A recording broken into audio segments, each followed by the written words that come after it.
For those of you who don't know me, my name's Caroline Miller. I'm the sector lead for Scottish Agritourism, based here in Angus, in the east coast of Scotland on our family farm.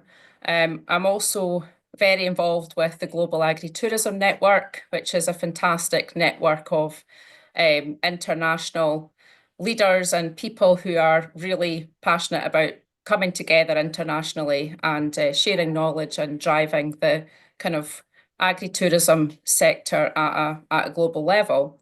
So for any of you who are not involved with the Global Agritourism Network, we have a few people on here just now.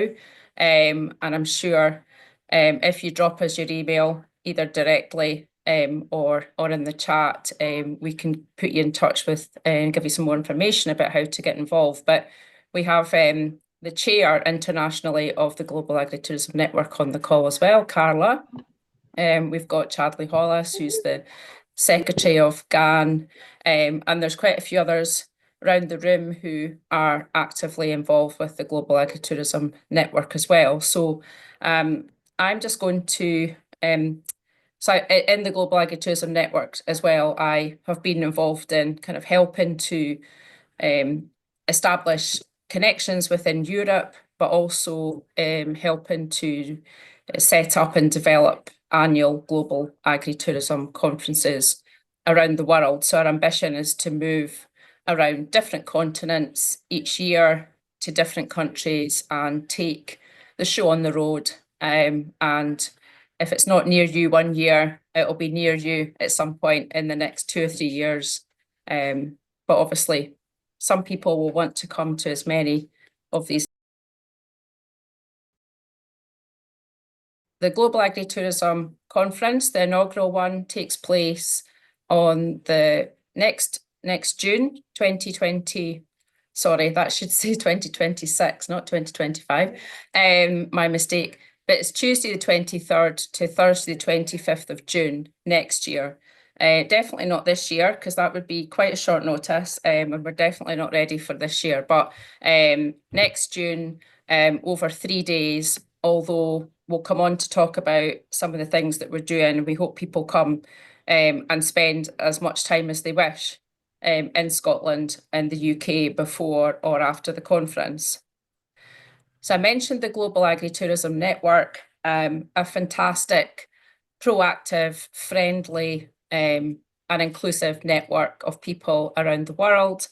And there was quite a few of us who started to make connections with each other, to see each other individually. And then the network has come together at three times, twice in Bolzano in Italy, supported by URAC, and then once in Vermont in 2022.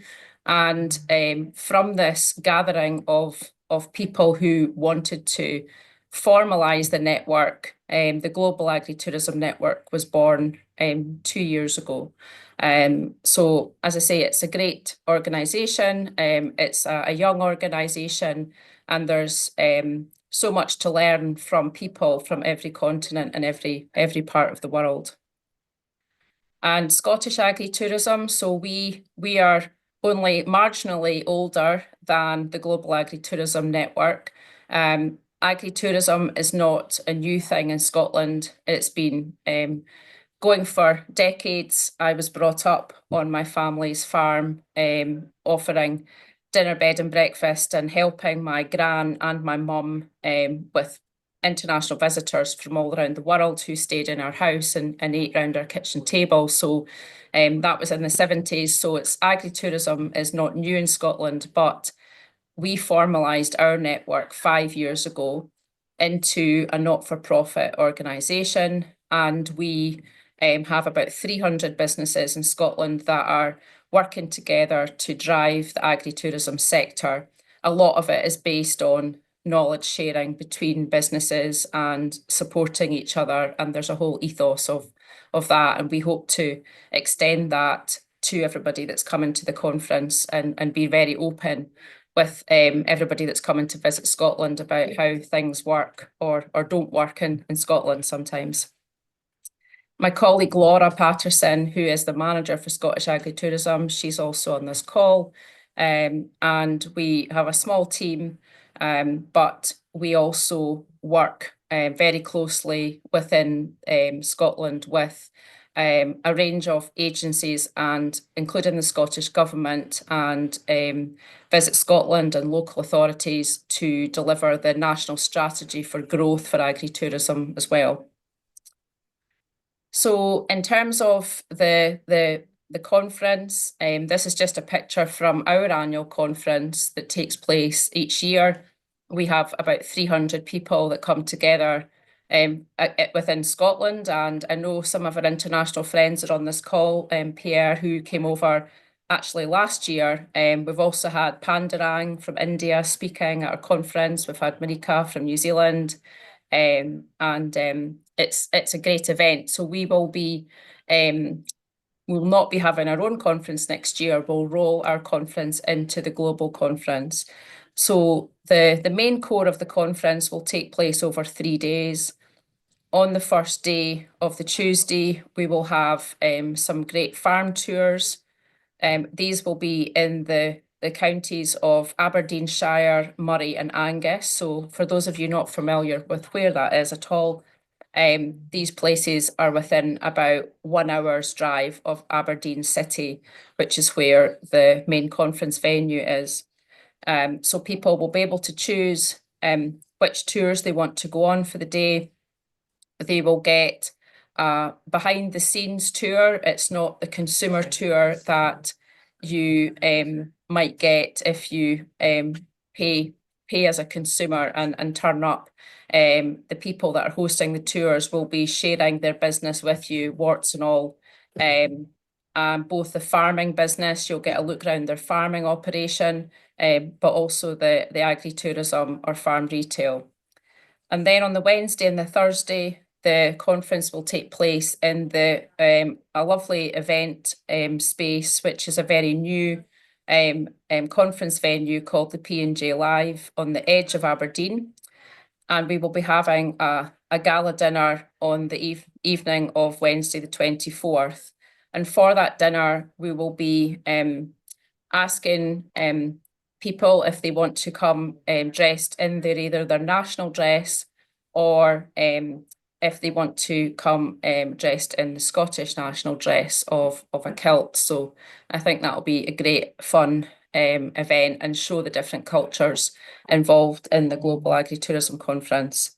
The programme is being developed, but basically on the Wednesday morning and the Thursday afternoon, we will have kind of everybody in the hall, up to 1,000 people, with keynote speakers.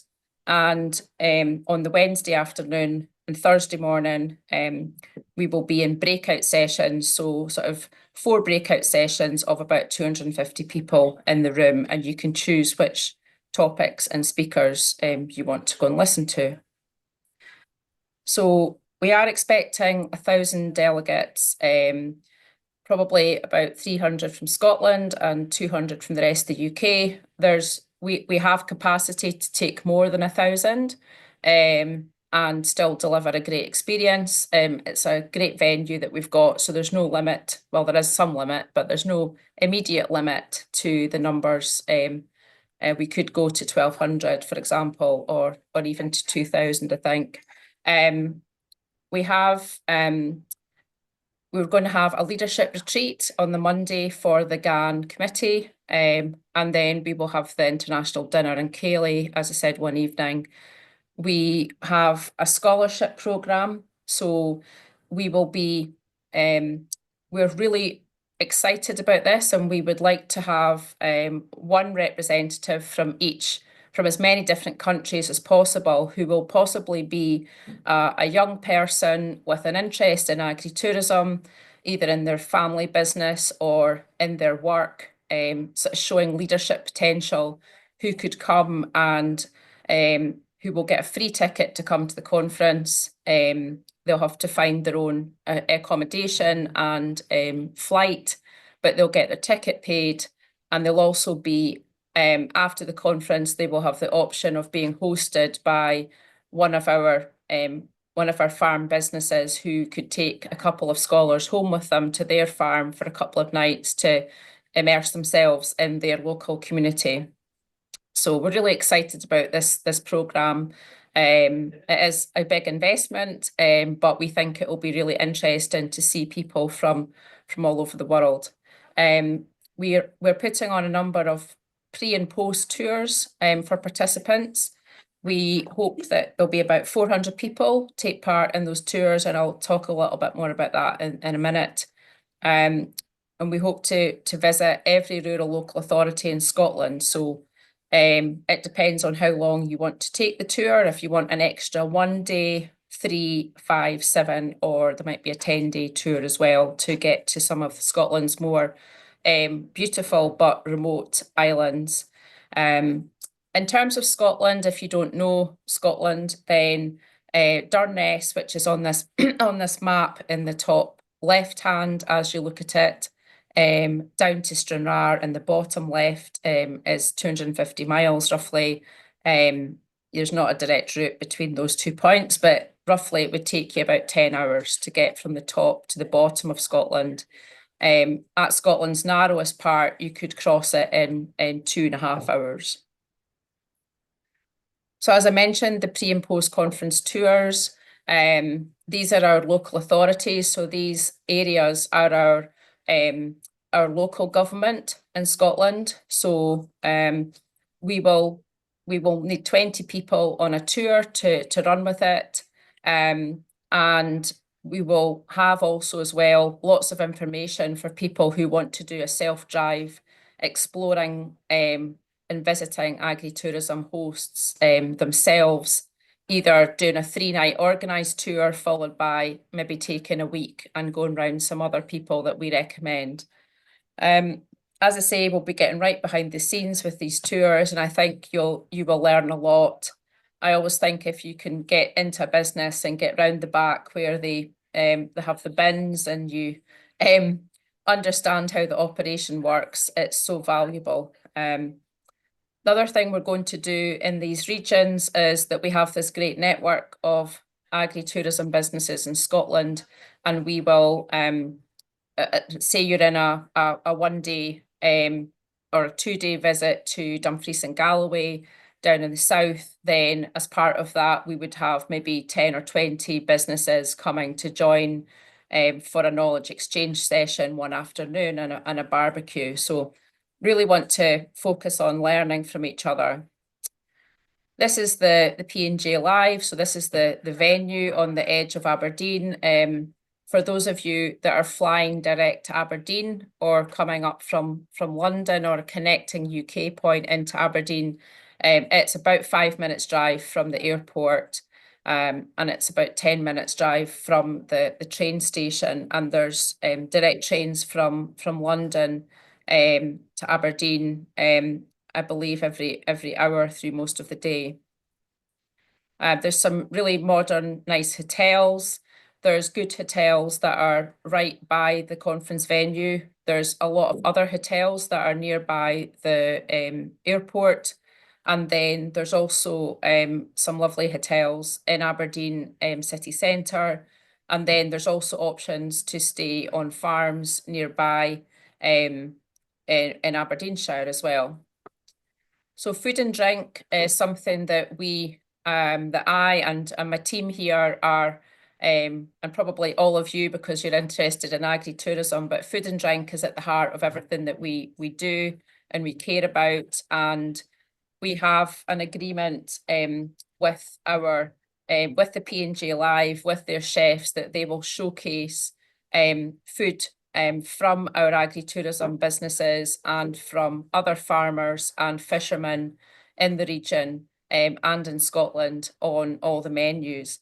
And we'll be putting a big focus as well on health and well-being. So, for example, no beige lunches, lovely fresh salads, cold meats, and catering for all sorts of diets as well.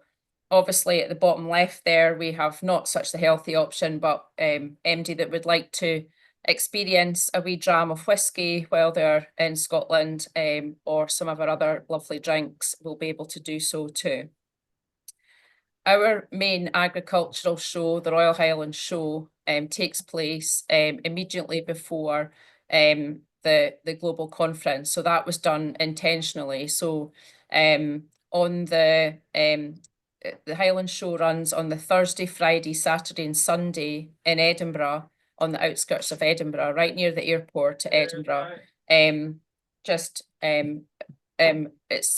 runs for 4 days, and it's our biggest showcase of agriculture and food and drink, and it's a great event. And if you're planning to come to Scotland, I would highly recommend visiting the show for 1 or more days before you come on up to Aberdeen on the Tuesday. It's where you can learn all about agriculture in one place, but also there's a lot of great food and drink to enjoy, and it's a lot of cultural activities too. So speaking of culture, we want to show people a warm and friendly welcome from Scotland and immerse you in our culture, whether that's music, dancing, some of our traditions, and we hope that will make a really memorable experience for people coming to visit and to experience Scotland. So the cultural programme is something that will go hand in hand with the main programme. And people will learn about Scotland's farms and food and drink and tourism and agritourism. So, a large percentage of Scotland's land is used for farming, over 70%. And two of our biggest industries are tourism and food and drink. So if you're into tourism, food and drink, agriculture, agritourism, or all of the above, it's a really interesting country to come and learn about, and we really would like to learn about what's happening in your country as well. We have this national growth strategy, which was launched in November 2021, and we're making really good progress on our growth targets, and we want to share that information with people as well about what we're doing, what a difference it's making, what's working, what's not working, but also to hear from other people about other interventions, policies and strategies that have been taking place in countries around the world, and so we can learn from each other. This is just an example, but we have a great partnership approach to growing agritourism in Scotland, and I think this is something, again, that we want to share with others, the different agencies, both public and private sector, who are collaborating and working together with this goal of increasing awareness in agritourism, measuring the sector and growing it.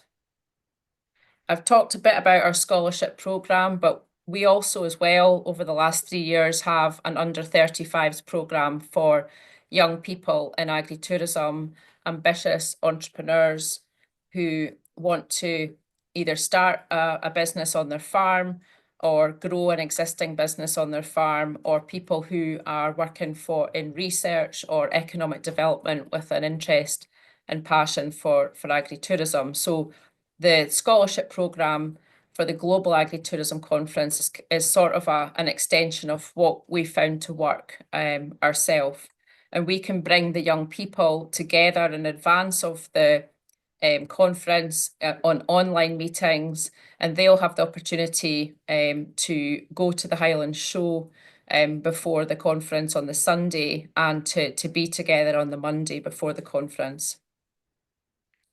So in terms of speaking at the conference, we want to hear from some great speakers, as many people from as many different countries and continents around the world. So we want to get a real mix globally of people who are speaking, and we want to make sure that we can hear from the really great academics and researchers and people doing some really valuable work to investigate and measure the sector. But we also want to hear directly from farmers, but also economic development people, industry leaders, politicians, anybody that really has something to share about how agritourism is going in their country or their continent. So we will be opening for speaker applications live in June, and we will close in September, and we will have sort of 64 speaker slots. And so basically speakers will know by October if they have a speaker slot, and it allows people to plan. It also allows us to promote the programme, and for people who are not able to have a speaking slot, we're looking at ways that you could have a case study or a paper published online on our app, or be able to have other ways to interact with each other and to share your research or case study at the conference. We're just looking at themes just now, but we have a lot of people asking for innovative case studies, things that are happening that are new developments in agritourism around the world, how policies are helping or hindering agritourism in different countries, if there's something within a country which has led to a growth or made life easier for farmers to grow agritourism, then sharing that data on what took place and kind of what difference it's made is a great help. But these are just being developed at the moment. So how to get involved? Yeah, this conference is open to anybody with an interest in agritourism, but we have sponsorship and exhibition opportunities with 1,000 people coming from all over the world, a strong European probably and UK contingent because those people are closest, but also people from every country. It will be of interest to people in organisations who support the international agritourism sector, or closer to home, the UK farming and agritourism sectors. It allows us to, connect in. We're looking for to understand the organisations in your country who have an interest in tourism, farming, agritourism and the rural economy. So if you have any suggestions of organisations who may be interested in telling their members about this conference, we would be great if you could get involved and get in touch with us. You could help by identifying a scholar to represent your country. We are expecting we'll probably have, probably quite a lot of scholars from certain regions, but we want to make sure that we have as many different countries and regions represented in the scholarship programme. So your help to identify somebody that would just thrive from attending and representing their country would be much appreciated. Bring a delegation from your country. We can, as well as the tours that we're developing, we can also organise specific tours for, say, we're already working with some countries that are bringing 20 people, 30 people, 50 people for specific bespoke 3-day tours. So we're happy to do that. If you're in Scotland, we'd love you to host a tour, have people at your farm, give them nice scones and coffee and tea and maybe a wee dram and just show your hospitality. We're also looking for Scottish agritourism members and businesses to contribute food and drink for the menus at the conference, and to host scholars. And basically as well that you can buy your tickets when they go on sale on the 23rd of June. So if you could spread the word, that would be fantastic. And our agritourism community in Scotland is a very friendly, open network. Obviously I'm biased, but they're great folk and we really look forward to welcoming you. We are very excited to be hosting this conference in Scotland and we will give you a very warm welcome. I'll just stop sharing. So thanks for listening. I'm happy to answer any questions.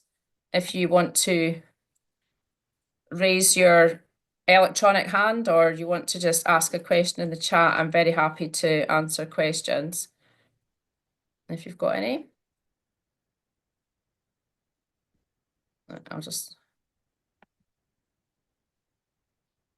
Thanks to everybody for putting... Oh, Chadley, you've got one.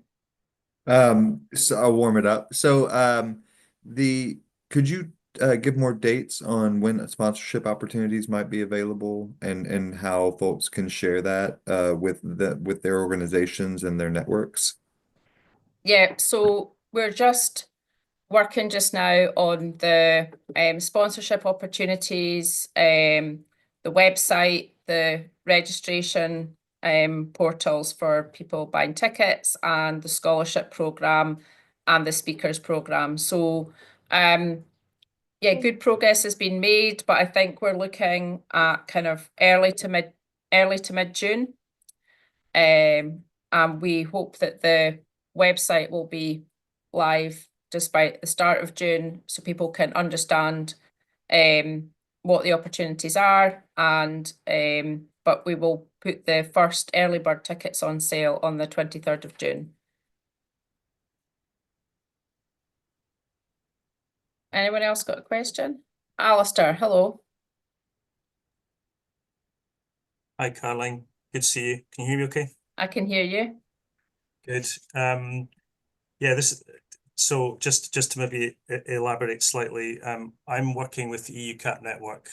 We're a contractor working in Brussels, supporting the implementation of the CAP in the EU. Our main client is the European Commission. So some of the strands of work that we've been doing recently is around economic vulnerability of farming. Diversification has come up in those conversations. We're looking to do some work over the next year or so on diversification, and perhaps not surprisingly, I'm super keen that we do have some focus on agritourism, which makes me wonder, will there be a European dimension to this conference, and are you looking at inviting people like the European Commissioner to your conference to kind of see for himself how agritourism works? Because I often think in Europe, and I used to work in policy in Scottish Government, by the way, so I can see that diversification is somewhat secondary to the main agricultural policy agenda, and we're quite keen in the EU CAP network to think about how we can shout about the work that farmers are doing in this space, and kind of move that policy agenda on a bit. So yeah, that's one thing, and the other thing is I think we can probably play a part in promoting this as well to our European stakeholders. So maybe there's a conversation to have separately, Caroline, about communications and what we might do to help you with that. Yeah, no, thanks, Alistair, and thanks for joining the call. So just a couple of things. So I think if there's anyone out there, whether it's in Europe or in any other different country, who is maybe not day-to-day involved in agritourism, that we need to kind of that would benefit, it would inform and educate them, and then kind of make them more aware about agritourism and what agritourism can do for individual people and for rural communities, then I think anything we can do to get these people there. This was a great opportunity for people to come for 3 days and learn everything in 3 days that they could know about agritourism, and to meet all these networks from across the world and to get a real feel for what's going on in different areas. So, for example, we're looking at some of the breakouts. The breakouts might be, we'll have a regional focus.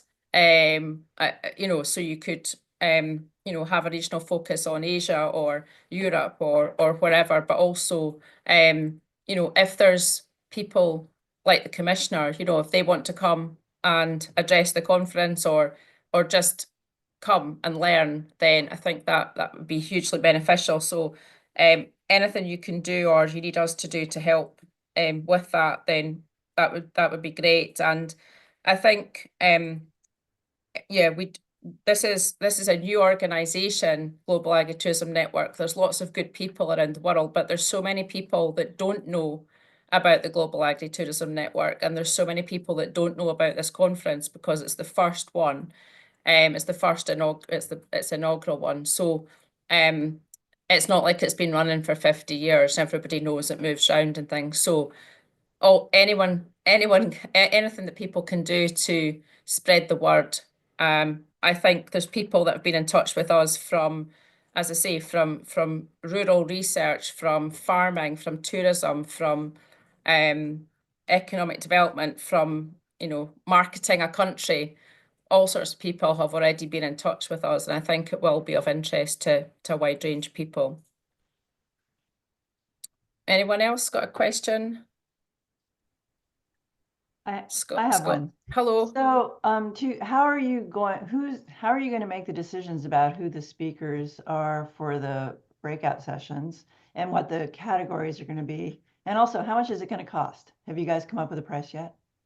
So we've not got a total signed off price, but we've got a price for tickets that we can publicize quite soon. It won't be that much difference from the price that we had in the budget when, because we had to apply with other countries to bid to host the conference. So we are working hard to make the conference good value for money for people to attend. We have a contribution from the Scottish Government, but we've also got a contribution that will come from sponsors as well. So I can't tell you the exact price at the moment, but we're just going to finalise that. There will be a subgroup of people taken from like an international subgroup of people who will make final decisions on the selection of the speakers in the breakout sessions. But I think as well that we want to encourage people to share their case studies, share their research, and we're looking at other ways because we have a budget, so we can't have like 300 speakers and lots and lots and lots of rooms. We've got to stick to a budget with the venue that we've got. We want to have a room that's full of people. We don't want people speaking to 12 people and a dog. We want people to stand up and they've traveled from South America and they're speaking to 250 interested people in the room. So we want people to feel that it's their time on the stage and they've got a story to tell. So there's a GAN International Conference Committee that's supporting this, and there's also a local organising committee, but there'll be a subgroup for people that will within those that will select the speakers. We also I've been involved with conferences where we we must make sure that people are good speakers.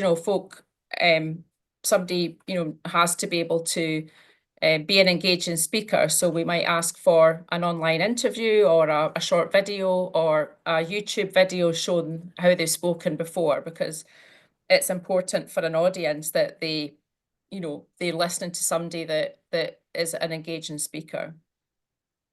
That's a very long answer, I'm sorry. Is that all the questions? Is there a virtual option? So not at this conference, but I know that so GAN as GAN conferences move around the world, then this is actually going to be quite a big conference in terms of numbers, and then maybe in future years the next year might be a smaller number, but with a virtual option to join. So at the moment there's not going to be a virtual option for this one. It does actually take quite a lot of budget to run a virtual conference well, not just somebody sort of doing it on a small budget. It does take quite a lot of tech and cost to do it well. So we're going to focus on delivering a really quality in-person conference this time.